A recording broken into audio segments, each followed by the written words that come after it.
আজকে যে বিষয়ে আলোচনা শুনব সেটা হচ্ছে দোয়া এবং মুনাজাত। এই সম্পর্কিত হয়তো আলোচনা আমি আরো একবার করেছিলাম। আমরা আজকেও দোয়া এবং মুনাজাত নিয়ে একটু আলোচনা মুযাকারা করব। দোয়া শব্দের আবিধানিক অর্থ হচ্ছে ডাকা, প্রার্থনা করা, কিছু চাওয়া। দোয়া শব্দের অর্থ কি? ডাকা, প্রার্থনা করা, কিছু চাওয়া। দ্বিতীয় হচ্ছে মুনাজাত। মুনাজাত শব্দের অর্থ হচ্ছে চুপি চুপি কথা বলা। আমরা আমাদের ঘরের কোণে গোপন কথা কেউ কাউকে বলতে গেলে চুপি চুপি বলি না? এই অর্থে আল্লাহ রাসূল সাল্লাল্লাহু আলাইহি ওয়াসাল্লাম থেকে আল্লাহ তাআলা যতগুলো জিকির পাওয়া যায়, দোয়া এবং মুনাজাত কিন্তু জিকিরের একটা অংশ।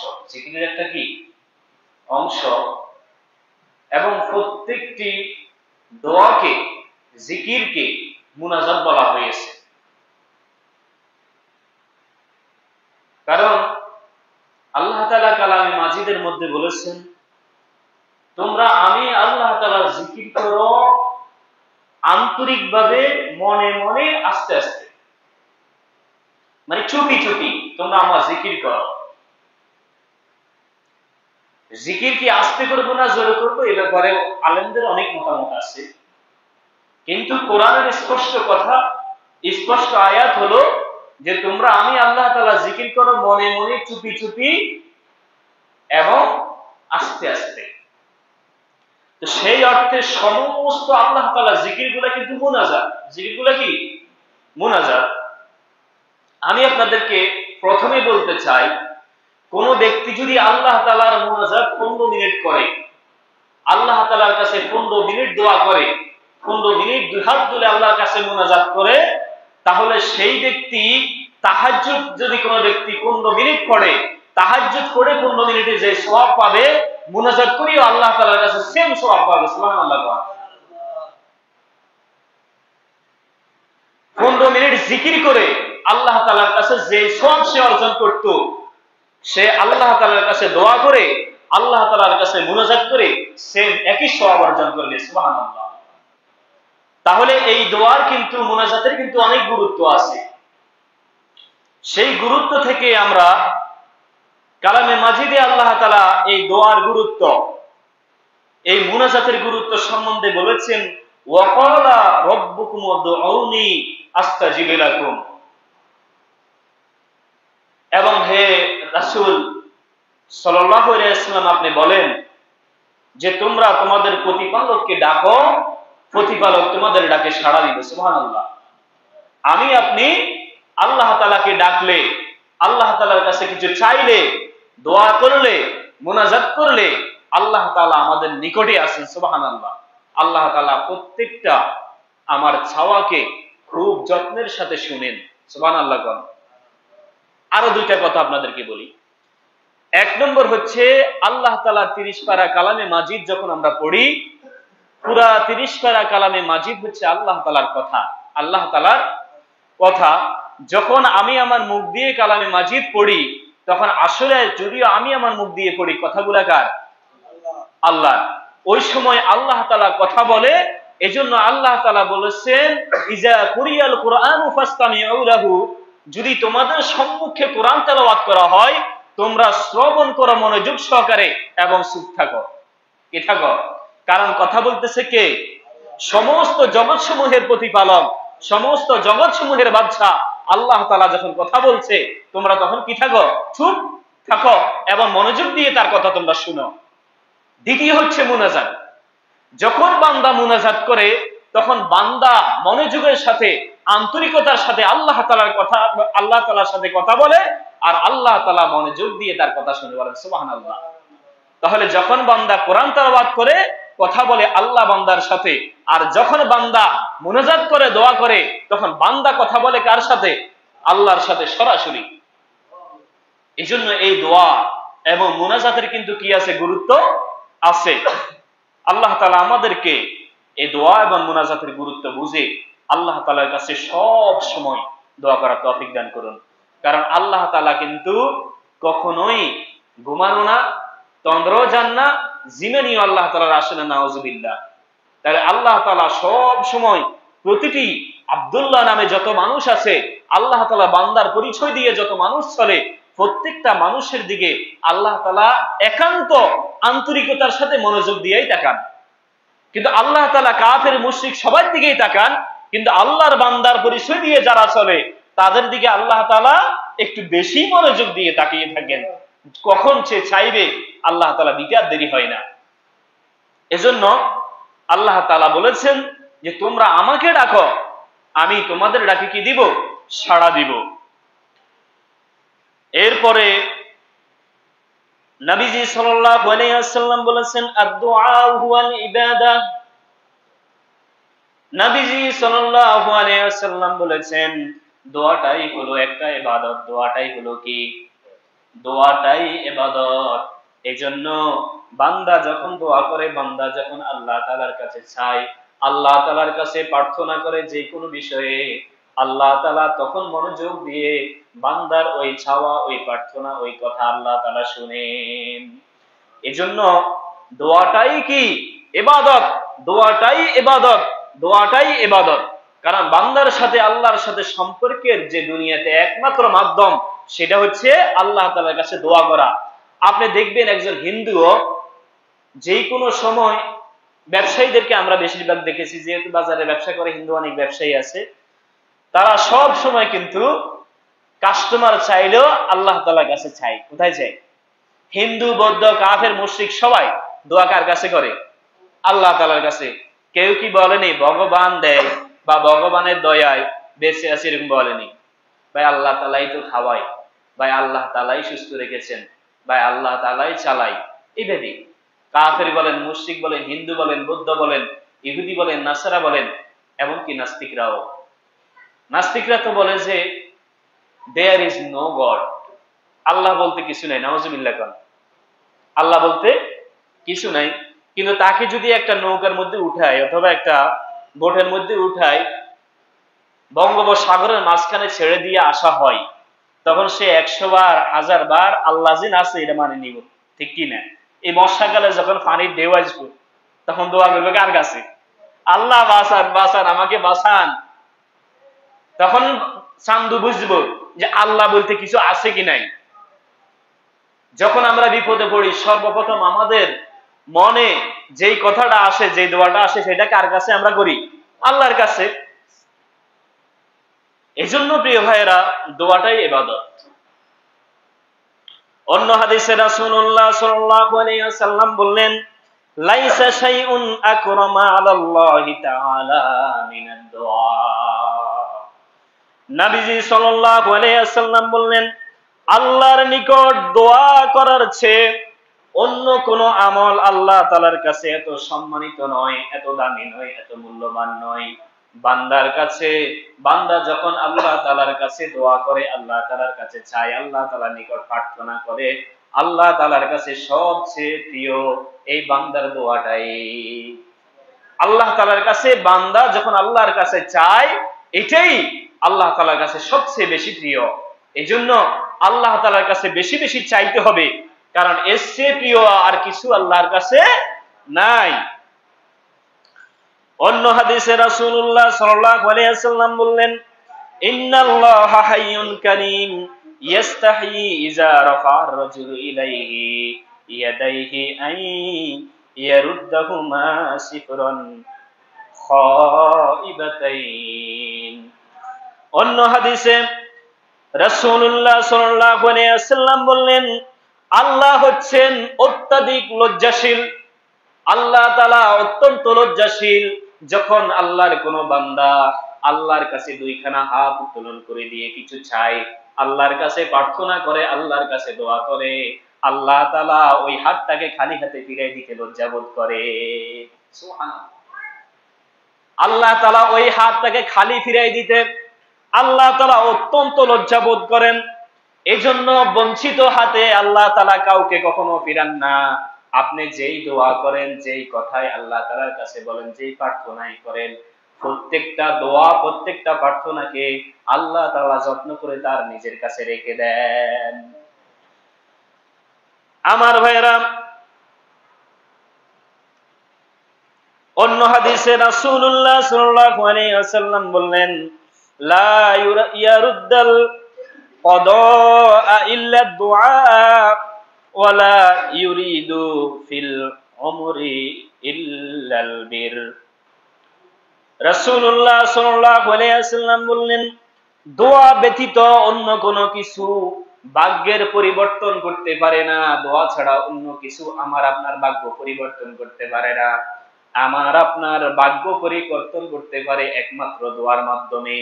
অর্থাৎ আপনি যদি আল্লাহ তাআলার কাছে নেক হায়াতের জন্য দোয়া করেন, নেক হায়াত, ভালো একটা সৎ একটা জীবনের জন্য আল্লাহ তাআলার কাছে হায়াত বাড়ানোর জন্য দোয়া করেন, একমাত্র দোয়ার মাধ্যমে আমার আপনার হায়াতটাকে বৃদ্ধি করে দেন কে? আল্লাহ। তাহলে আমার আপনার হায়াত বৃদ্ধি করবেন আল্লাহ তাআলা দোয়ার মাধ্যমে। এরপরে নবীজি সাল্লাল্লাহু আলাইহি ওয়াসাল্লাম বললেন, এবং সৎ কাজ ব্যতীত, নেক আমল ব্যতীত মানুষের ভাগ্যের পরিবর্তন কেউ কোনো কিছুই করতে পারে না। যত বেশি আপনি নেক আমল করবেন, যত বেশি সৎ কাজ করবেন, মানুষের উপকার করবেন, সালাত আদায় করবেন, সিয়াম আদায় করবেন, যত বেশি আপনি আল্লাহ তাআলার নেক আমল নফল ইবাদত করবেন, আল্লাহ তাআলা আপনাকে তত বেশি নেক আমল করার জন্য হায়াত বৃদ্ধি করে দিবেন। সাথে সাথে আল্লাহ তাআলা আপনার ভাগ্যটাকে আল্লাহ তাআলা পরিবর্তন করে দিবেন। তাহলে আমাদের হায়াত বাড়বে আল্লাহ তাআলার বেশি বেশি নেক আমল করার দ্বারা, আর আমাদের ভাগ্য পরিবর্তন হবে একমাত্র দোয়ার দ্বারা। তাহলে দোয়ার মাধ্যমে আপনি বেশি রিজিক চান, আল্লাহ থেকে বাড়াইতে পারবেন।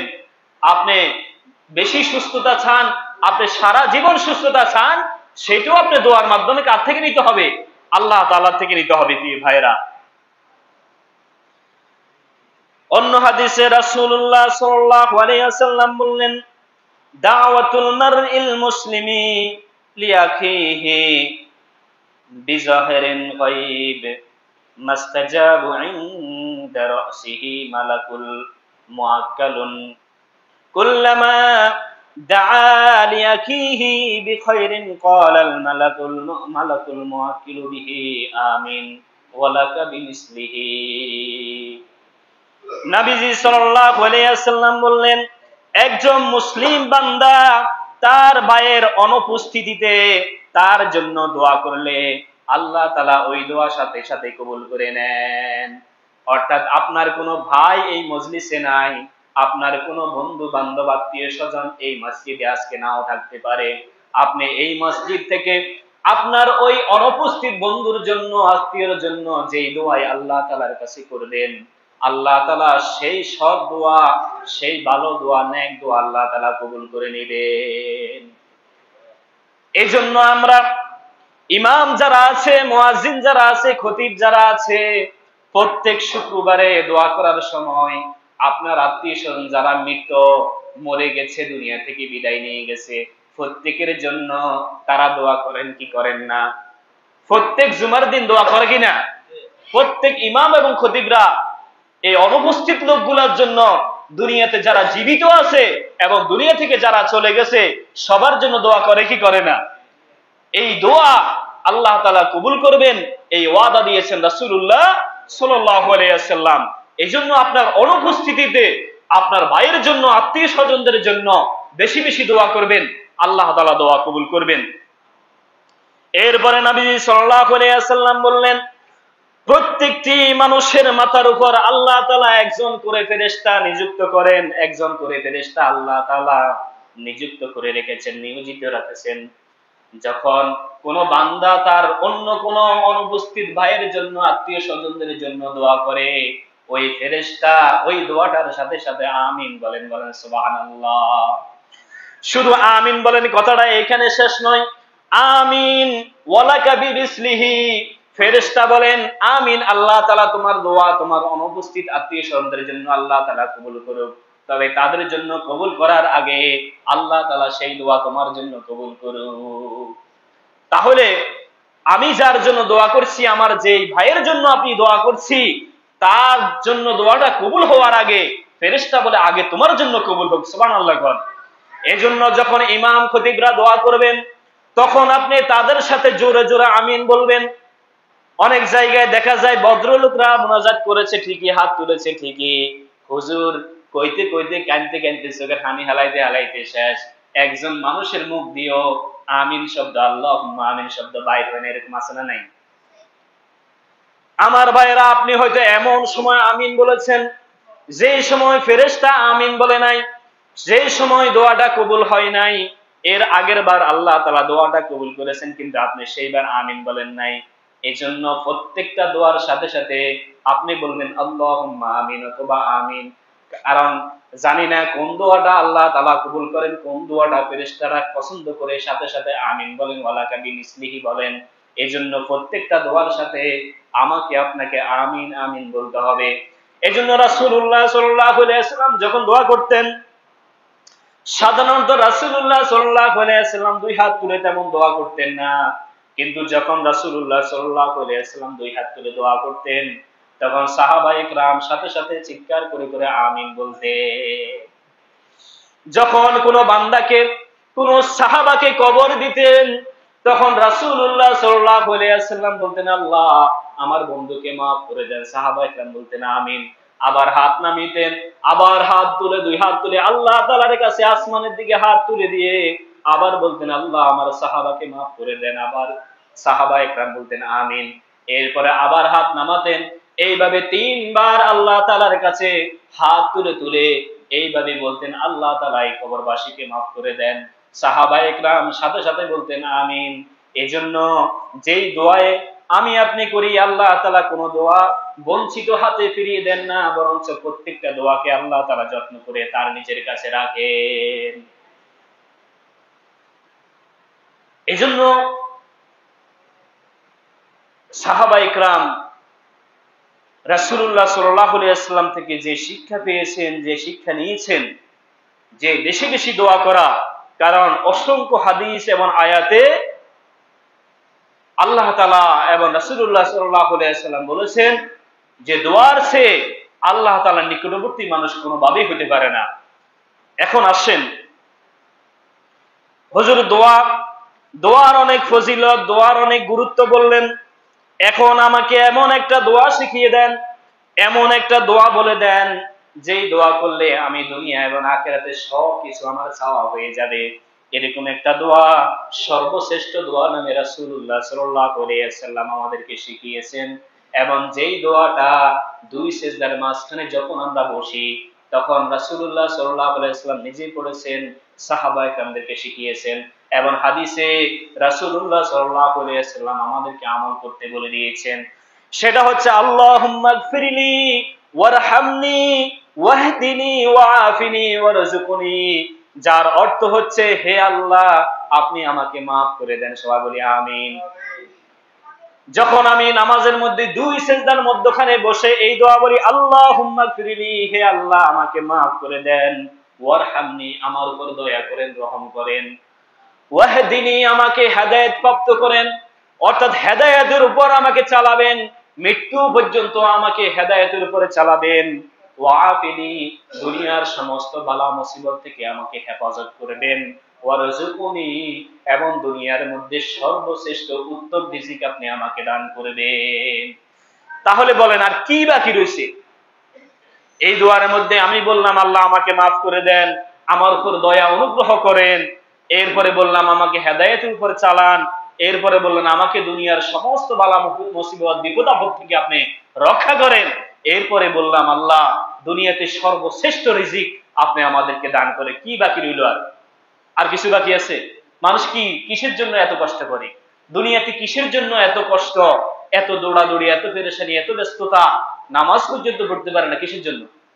এগুলোর জন্য না যে আমার উপর কোনো বিপদ না আসুক, আমার ইনকাম ভালো হোক, আমি দুনিয়াতে ভালো পড়তে পারি, ভালো পোশাক পরিধান করতে পারি, ভালো লেখাপড়া করতে পারি, ভালো একটা বাড়ি হোক, মনের মতো গাড়ি হোক, এগুলোর জন্য হতো নাকি? তাহলে এই দোয়ার মধ্যে রাসূলুল্লাহ এমন দোয়া শিখালেন, এই দোয়ার ভিতরে সব কিছু চাওয়া হয়ে গেল। এজন্য নামাজের মধ্যে দুই সিজদার মধ্যখানে চেষ্টা করবেন, বিশেষ করে নফল সালাত যখন পড়েন তখন চেষ্টা করবেন এই দোয়াটা করার জন্য। দোয়াটা হচ্ছে আল্লাহুম্মা গফিরলি ওয়ারহামনি ওয়াহদিনি ওয়াআফিনি ওয়ারযুকনি। এই দোয়াটা দুই সিজদার মাঝখানে পড়ার চেষ্টা করবেন। প্রিয় ভাইরা, দুনিয়াতে যার যত বেশি অর্থ সম্পদ, যত টাকা পয়সা হোক না কেন, মনের মতো বাড়ি, মনের মতো গাড়ি, যত কিছুই হোক, মানুষে আল্লাহ তাআলার কাছে মুহতাজ সব সময় থাকা লাগে। লাগে কি লাগে না? কিন্তু আল্লাহ তাআলার কাছে মুহতাজ হওয়ার পরে যখন আমি আপনি দোয়া করি, যখন তার কোনো ফল আমরা পাই না, তখন আমরা হতাশ হয়ে যাই। এমনও মানুষ আছে যারা আল্লাহ তাআলার কাছে এমন ভাবে দোয়া করে, এই বলে দোয়া করে, আল্লাহ এই শেষবারের মতো আমি আপনার কাছে চাই, আর জীবনে কিছু চাইবো না, অথবা কোনোদিন আপনার কাছে কিছু চাই নাই, এরপরেও আর কোনোদিন কিছু চাইবো না, এরকম দোয়া করে আছে না নাই?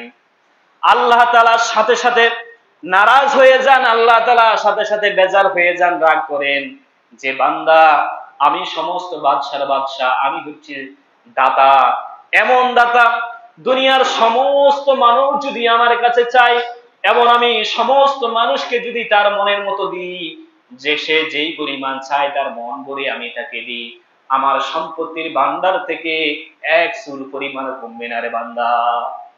এজন্য বান্দা যখন বলে আমি আর কোনোদিন আপনার কাছে চাইবো না, তখন আল্লাহ তাআলা রাগ করেন। আল্লাহ তাআলা বলেন আমি পছন্দ করি, আমি ভালোবাসি, তোরা আমার কাছে চা, আমি আমার কাছে চাইলে আমি তোদেরকে ভালোবাসি, আমি এটা পছন্দ করি, ভালো লাগে আমার কাছে। আর যখন বান্দা এই কথা বলে আল্লাহ তোমার কাছে আমি কোনোদিন চাই নাই, তোমার কাছে আর ভবিষ্যতে কখনো চাইবো না, এটাই প্রথমবার, এটাই শেষবার, আপনি আমার দোয়াটা কবুল করেন, আল্লাহ তাআলা দোয়াটারে পিছনে ফেলে রাখ। কারণ এই দোয়া আল্লাহ তাআলা পছন্দ করেন না। আল্লাহ তাআলা চান আমি আপনি আল্লাহ তাআলার কাছে সব সময় আল্লাহর কাছে চাই, আল্লাহর কাছে ঠেকা থাকি, আল্লাহর কাছে সব সময় নিজের প্রয়োজন, নিজের হাজত, নিজের জরুরিয়ত আল্লাহ তাআলার কাছে চাই, আল্লাহ তাআলার কাছে তুলে ধরি, আর আল্লাহ তাআলা আমার আপনার এক একটা হাজত, এক একটা জরুরিয়ত আল্লাহ তাআলা পুরা করতে থাকবে। এখন এরপরেও যখন আমরা দোয়া করি, আমাদের দোয়ার কোনো ফল আমরা পাই না, আমরা হতাশ হয়ে যাই। হাদিস শরীফে আসছে যে বান্দা যখন দোয়া করে, বান্দা যখন আল্লাহ তাআলার কাছে প্রার্থনা করে, আল্লাহর কাছে যাই চায়, আল্লাহ তাআলা সেটার প্রতিদান দেন তিন ভাবে। কয়ভাবে? আমি আল্লাহর কাছে চাইলাম আল্লাহ আমাকে একটা প্রাইভেট কার দাও, আমাকে একটা প্রাইভেট গাড়ি লওয়ার তৌফিক দাও, প্রাইভেট গাড়ি কেনার তৌফিক দাও।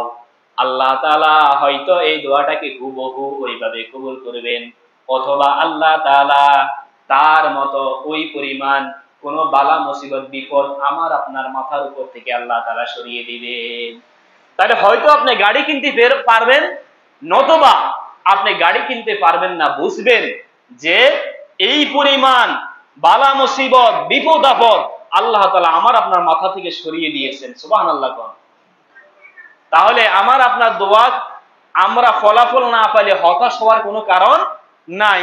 হয়তো আল্লাহ তাআলা আমাকে হুবহু তা দিবে, অথবা আমার আপনার থেকে বিপদ ঘটিয়ে দিবেন, অথবা আল্লাহ তাআলা এই দোয়াটা আপনি এক মাসের মধ্যে চাইছেন যে আল্লাহ তাআলা আমার মৃত্যুর আগে আমি যেন একটা গাড়ি কিনে মরতে পারি, এই দোয়া আপনি করেছেন।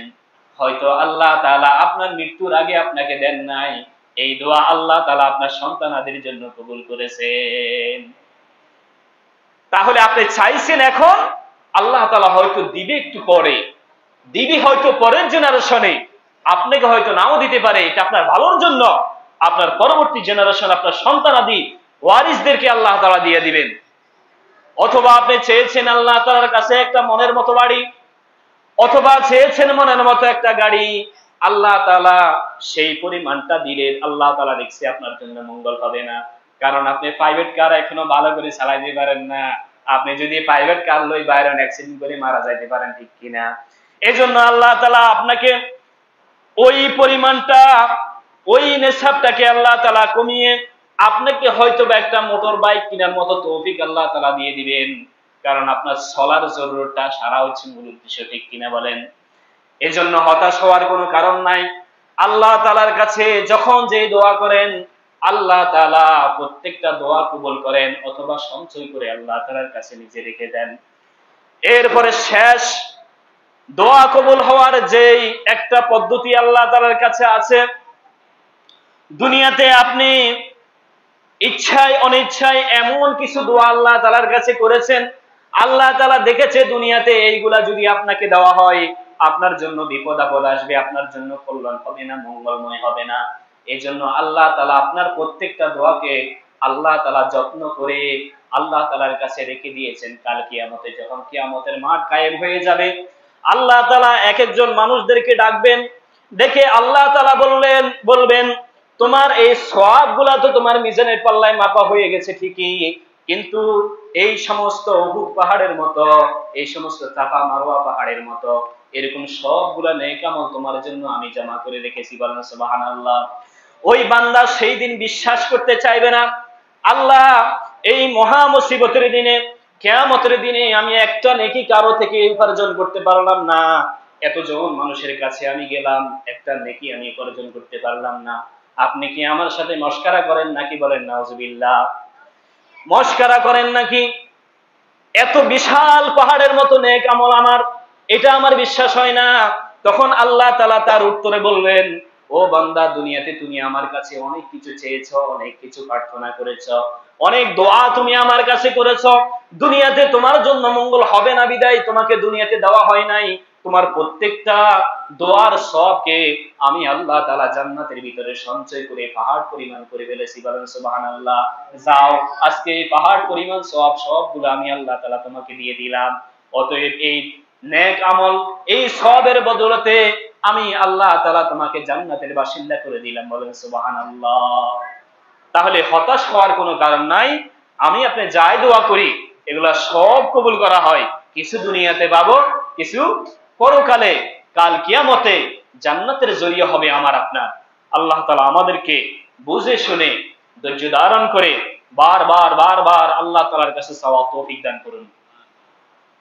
এখন আসেন, দোয়া কবুলের কিন্তু কিছু শর্ত আছে।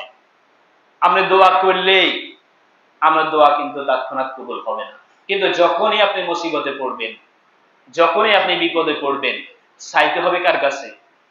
আল্লাহর কাছে। এই শর্তগুলা আপনার কাছে থাকুক না থাকুক, চাইতে হবে কার কাছে? আল্লাহর কাছেই চাইতে হবে।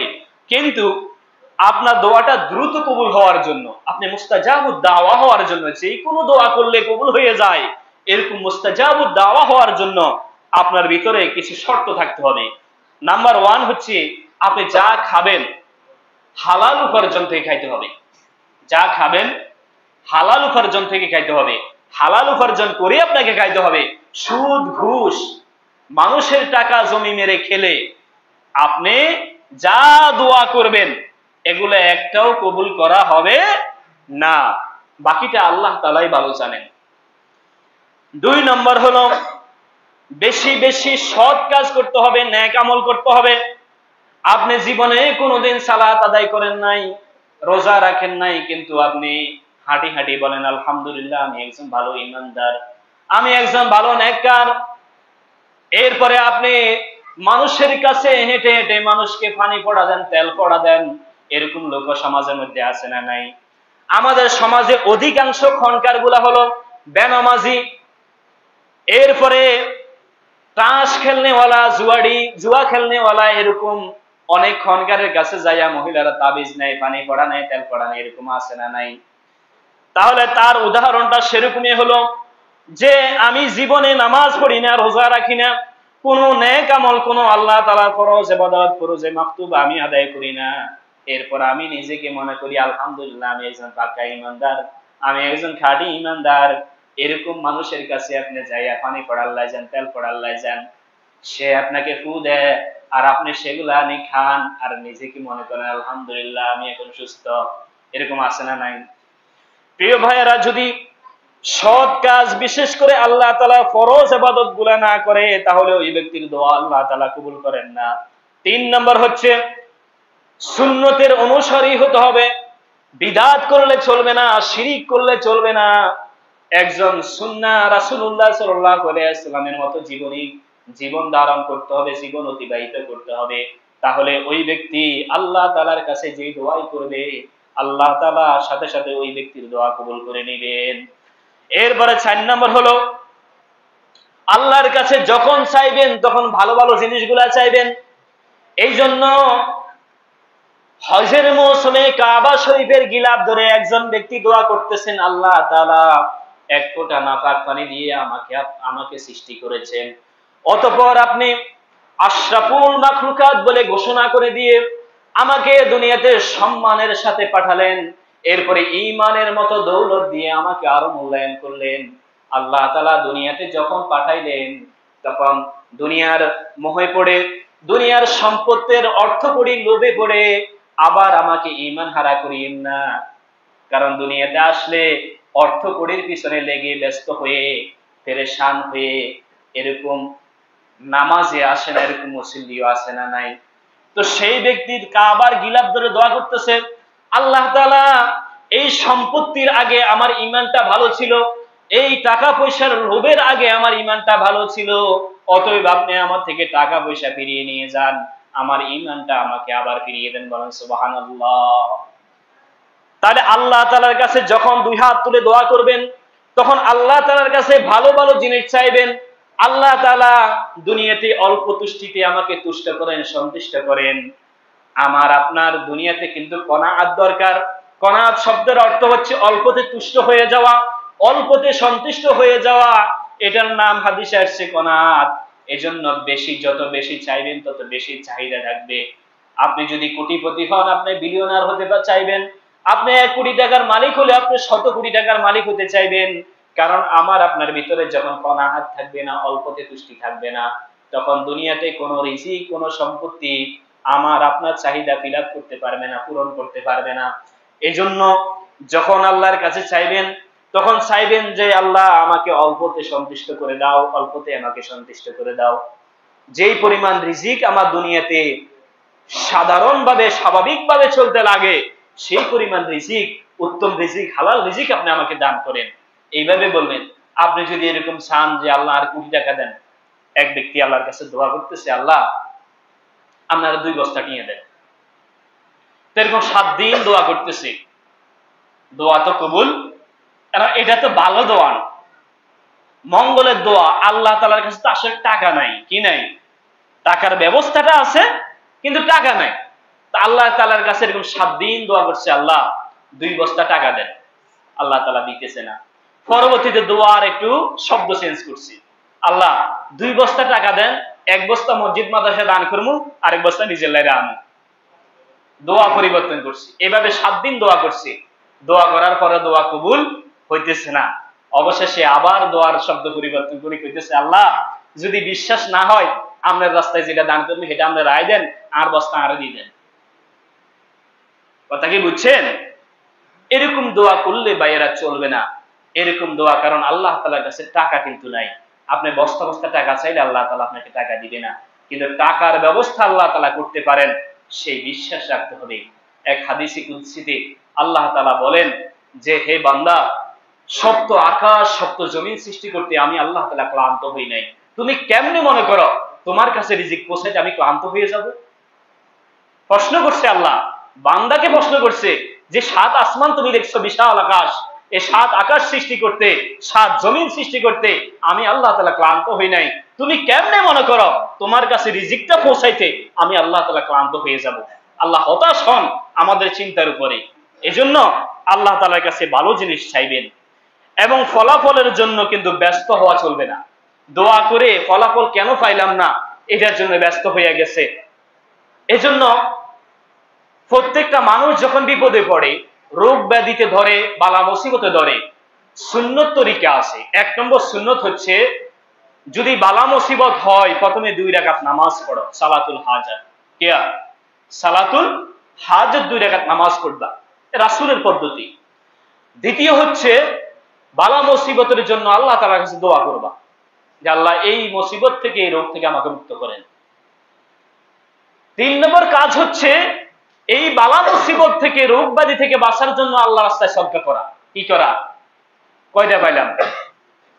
এরপরে 3 নম্বর হলো, 4 নম্বর হলো এইবার ডাক্তারের কাছে যাইয়া একটু ওষুধ খাও। কথা কি বুঝছেন? এখন আসুন তো দেখি, প্রথমে আমরা 3টা দেখলাম যেগুলো সম্পূর্ণ আল্লাহ তাআলার কাছে।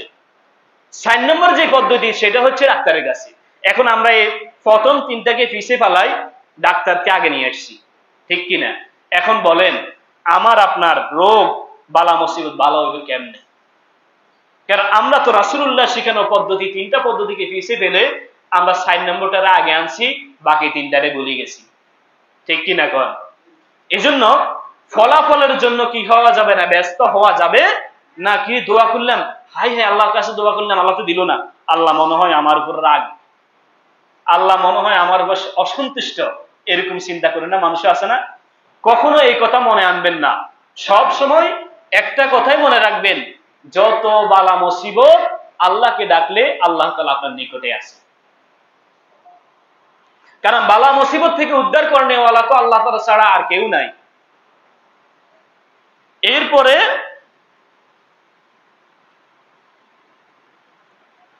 দোয়া কবুলের আরো শর্ত হচ্ছে, যা চাইবেন আল্লাহর কাছে চাইতে হবে। খাজা বাবারেও অ্যাড করলে, এরপরে আমাদের শাহজালাল মাজারকেও যদি আপনার দোয়ার মধ্যে অ্যাড করেন, যুক্ত করেন, তাহলে আপনি শিওর থাকেন এই দোয়া কবুল হবে। কারণ যা চাইবেন দোয়ার ভিতরে যত কথাই বলবেন সবগুলা সম্পর্ক থাকতে হবে কার লগে? আল্লাহর সাথে। এবং আপনি যদি বলেন যে আল্লাহ আমার এই সমাজের হাজী সাহেবকে উসিলা করে আমাকে মাফ করে দেন, আল্লাহ তাআলা সেই দোয়াটা কবুল করতেও পারে, নাও করতে পারে। কিন্তু আপনি যদি আল্লাহ তাআলাকে বলেন আল্লাহ বড় গুনাহ করে ফেলেছি, মাফ করে দেন, আল্লাহ তাআলা সাথে সাথে মাফ করে দিবেন। আমাদের কাছে এখন কত উসিলা আছে, মা বাবার উসিলা, বাবার উসিলা, খাজার উসিলা, সব উসিলা যদি আমরা দোয়া করি দোয়া কবুল হয় না, পরে হতাশ হয়ে যায়। প্রিয় ভাইরা, 7 নম্বর হচ্ছে দোয়ার আগে এবং পরে দুরূদ শরীফ পড়া। দোয়ার আগে এবং পরে দুরূদ শরীফ পড়া। যখন দোয়া শেষ করবেন, সাল্লাল্লাহু তাআলা আলা খায়রি খালকিহি মুহাম্মাদিন, মুহাম্মদ আছে না নাই? মুহাম্মাদিন ওয়া আলিহি ওয়া সাহবিহি আজমাইন, এরপরে দোয়া শেষ করবেন। কথা কি বুঝছেন? তাহলে দোয়ার আগে এবং পরে দুরূদ শরীফ রাখতে হবে, তাহলে এই দোয়া আল্লাহ তাআলা কবুল করবেন। এছাড়াও আল্লাহ তাআলা যাদের দোয়া ফিরিয়ে দেন না, এরকম 7 ধরনের লোক আছে। নাম্বার 1 হচ্ছে মজলুম ব্যক্তি, যার উপর জুলুম করা হয়, সেই ব্যক্তি আল্লাহ তাআলার কাছে যা চাইবেন জালেমের বিরুদ্ধে সবকিছু আল্লাহ কবুল করবেন। জালেমের বিরুদ্ধে সবকিছু আল্লাহ কবুল করবেন। কারণ সে তো মাজলুম, সে তো এমত অবস্থায় তার উপরে কি যাইতেছে এটা জানে একমাত্র কে? আল্লাহ তাআলাই জানেন। এজন্য মাজলুম ব্যক্তির দোয়া আল্লাহ কবুল করেন। 2 নম্বর হচ্ছে মুসাফির ব্যক্তি, যেই ব্যক্তি তার নিজের এলাকা থেকে প্রায় 48 মাইল 72 কিলোমিটার যেই ব্যক্তি সফর করে, সেই ব্যক্তিও আল্লাহ তাআলা জিম্মাদারিতে থাকে, বলেন সুবহানাল্লাহ। আর সেই ব্যক্তি যাই বলে, যা দোয়া করে আল্লাহ তাআলা কবুল করে নেন। 3 নম্বর হচ্ছে আদিল বাদশা, যেই বাদশা রাষ্ট্রের ক্ষমতা পাওয়া সত্ত্বেও কারো উপরে জুলুম করে না, কারো প্রতি জুলুম চাপিয়ে দেন না, কারো প্রতি অন্যায়ভাবে বিচার করেন না, ব্যভিচার করেন না, কোনো প্রকার মানুষের সাথে জুলুম বিচার করেন না, সেই বাদশার দোয়াকে কবুল করেন, আল্লাহ তাআলা কবুল করেন। এবং 4 নম্বর হচ্ছে সন্তানের জন্য মাতা পিতার দোয়া। সন্তানের জন্য মাতা পিতা যেই দোয়া করে, মা বাপ নিজের বাচ্চার জন্য, নিজের সন্তানের জন্য যে দোয়া করে, সেই দোয়াও কবুল করে নেন কে? আল্লাহ তাআলা। এগুলো হচ্ছে যাদের দোয়া আল্লাহ কবুল করবেন, এই ধরনের 7 ধরনের লোক আছেন। এখন আমি 1 মিনিটে বলে দিব, আবার দোয়া কবুলের সময়ও আছে। কোন কোন সময় দোয়া করলে দোয়া কবুল হয়, এগুলো আপনাকে মুখস্থ করতে হবে না, আপনি শুধু জিনিসগুলো ব্রেইনে ঢুকান। কোন কোন সময়ের কথা কইলো এটা মনে রাখবেন। 1, শেষ রাত্রে, যখন রাত্রের 1/3 চলে যায়, তাহাজ্জুদের সময়, তখন আল্লাহ তাআলা কোথায় আসেন? দুনিয়ার আকাশে আসেন। প্রতিদিন দুনিয়ার আকাশে আসেন আর বান্দাকে বলেন, তোমরা কে কি প্রার্থনা করবা, কে আমার কাছে কি চাইবা, আমি সব কবুল করে নিব। সুবহানাল্লাহ। তাহলে 1 নম্বর হচ্ছে শেষ রাতে, 2 নম্বর হচ্ছে রমাদান মাসে। রমাদান মাসেও বান্দা আল্লাহর কাছে যা দোয়া করেন সব কবুল করে নেন। আবার 3 নম্বর হচ্ছে রমাদান মাসের মধ্যেও আপনার ইফতারের সময় আছে না নাই, ওই ইফতারের সময় বান্দা আল্লাহর কাছে যা দোয়া করেন আল্লাহ তাআলা কবুল করে নেন। 4 নম্বর হচ্ছে নফল রোজা এবং ফরজ রোজা মুখে রাখা অবস্থায় রোজা মুখে রেখে বান্দা আল্লাহর কাছে যা দোয়া করেন সব দোয়া আল্লাহ কবুল করে নেন। 5 নম্বর হচ্ছে জমজমের পানি পান করার সময়, বিশেষ করে হাজিরা যখন সেইখানে জমজমের পানি পান করে, ওই পান করার সময় যেই দোয়া মনে মনে করে ওই দোয়া আল্লাহ কবুল করে নেন। 6 নম্বর হচ্ছে আজান এবং ইকামতের মধ্যবর্তী সময়, কোন কোন আজান এবং মধ্যবর্তী সময় থাকে 15 মিনিট, কোন কোন আজান এবং ইকামতের মধ্যবর্তী সময় থাকে আধা ঘন্টা, এবং মাগরিবের সময় আমরা দেখি 5 মিনিট সময় থাকে। এই আজান এবং ইকামতের মধ্যবর্তী সময়ের মধ্যে বান্দা আল্লাহর কাছে যেই দোয়া করেন আল্লাহ তাআলা কবুল করে নেন। এবং 7 নম্বর হচ্ছে জিহাদ চলাকালীন, জিহাদের ময়দানে যুদ্ধ করা অবস্থায় ওই আল্লাহর গোলাম, আল্লাহর সেই মুজাহিদ যেই দোয়া আল্লাহ তাআলার কাছে করেন আল্লাহ তাআলা সেই দোয়া কবুল করে নেন। সে যদি সেই সময় দোয়া করেন আল্লাহ মুসলমানদেরকে জয় দেন, সেই সময় আল্লাহ তাআলা জয় দিতে পারেন। এরপরে 8 নম্বর হচ্ছে শুক্রবারে, পুরা শুক্রবার দিন এবং রাতে বান্দা আল্লাহর কাছে যে দোয়া করে দোয়া কবুল করে নেন। এরপরে শুক্রবারে বিশেষ টাইম হচ্ছে আসর থেকে মাগরিবের সময়ের মধ্যে যেই দোয়া বান্দা করে আল্লাহ তাআলা সেই দোয়া কবুল করে নেন। এরপরে 9 নম্বর হচ্ছে খুতবা চলাকালীন, এই যে জুমার দিন ঈদের নামাজে খুতবা হয় না, খুতবা চলাকালীন খুতবার মধ্যে ইমাম খতিব যেই দোয়া করেন সেই দোয়ার সাথে আমিন বলা, এবং এই 2 খুতবার মধ্যবর্তী ইমাম বসে কি বসে না, খতিব বসে, এই মধ্যবর্তী সময়েও বান্দা যেই দোয়া করে আল্লাহ তাআলা সেই দোয়া কবুল করে নেন। এবং 10 নম্বর হলো নামাজের মধ্যে বান্দা যেই দোয়া করে আল্লাহ তাআলা সব দোয়া কবুল করে নেন। এই জন্য রাসূলুল্লাহ সাল্লাল্লাহু আলাইহি ওয়াসাল্লাম আমাদেরকে উত্তম দোয়া শিখিয়েছেন, 2 সিজদার মাঝখানে দোয়া শিখিয়েছেন, শিখান নাই, সেটা আমরা আলোচনা করেছি। তাহলে বান্দা সবচেয়ে আল্লাহর নিকটবর্তী হন যখন বান্দা সিজদায় যান। কোথায় যান? আল্লাহর কুদরতি পায়ে যখন বান্দা সিজদায় করেন তখন সবচেয়ে আল্লাহর নিকটে চলে যান। আর রাসূলুল্লাহ সাল্লাল্লাহু আলাইহি ওয়াসাল্লাম এই সিজদার মধ্যে কি দোয়া করবে সেটাও আমাদেরকে শিখিয়েছেন। আমরা সাধারণত দোয়া পড়ি একটা সুবহানা রাব্বিয়াল আলা, সুবহানা রাব্বিয়াল আলা, এটাই তো পড়ি নাকি? কিন্তু এটার সাথে সাথে রব্বিক ফিরলি, হে আল্লাহ আমাকে মাফ করে দেন, রব্বিক ফিরলি, হে আল্লাহ আমাকে মাফ করে দেন। বিশেষ করে এগুলো নফল নামাজের মধ্যে আদায় করবেন। এরপরে শেষ বৈঠকে সালাম ফিরানোর আগে একটা দোয়া আছে, সেইখানে রব্বিক ফির, হে আল্লাহ আমাকে ক্ষমা করে দেন, এই দোয়া পড়ে তারপরে সালাম ফিরানো, এগুলো নফল নামাজের মধ্যে করবেন। তাহলে নামাজের মধ্যে আল্লাহ তাআলা আমাদেরকে সবচেয়ে একবারে যেই দোয়াটা অ্যাভেলেবল করেছেন সেটা হচ্ছে আলহামদুলিল্লাহি রাব্বিল আলামিন। পুরা আলহামদু সূরাটা একটা প্রার্থনা, পুরা আলহামদু সূরাটা একটা দোয়া। তাহলে পুরা নামাজটা হচ্ছে একটা দোয়া। কথা বুঝে আসছে? তাহলে নামাজের ভিতরে বান্দা যা দোয়া করেন আল্লাহ তাআলা কবুল করে নেন। এবং 11 নম্বর এবং শেষ নাম্বার হচ্ছে ফরজ নামাজের পরে বান্দা যেই দোয়াই করে আল্লাহ তাআলা সেই দোয়া ওই নামাজকে উসিলা করে আল্লাহ কবুল করে নেন। আল্লাহ তাআলা আমাদেরকে এই দোয়ার শর্তগুলা আমাদেরকে পালন করে দোয়ার সময় সুযোগ বুঝে আমাদেরকে বেশি বেশি দোয়া করার তৌফিক দান করুন। এবং যখনই বিপদ আপদে পড়ি তৎক্ষণাৎ আল্লাহ তাআলাকে স্মরণ করার, আল্লাহ তাআলাকে ডাকার, আল্লাহ তাআলার কাছে চাওয়ার তৌফিক আল্লাহ তাআলা আমাদেরকে দান করুন।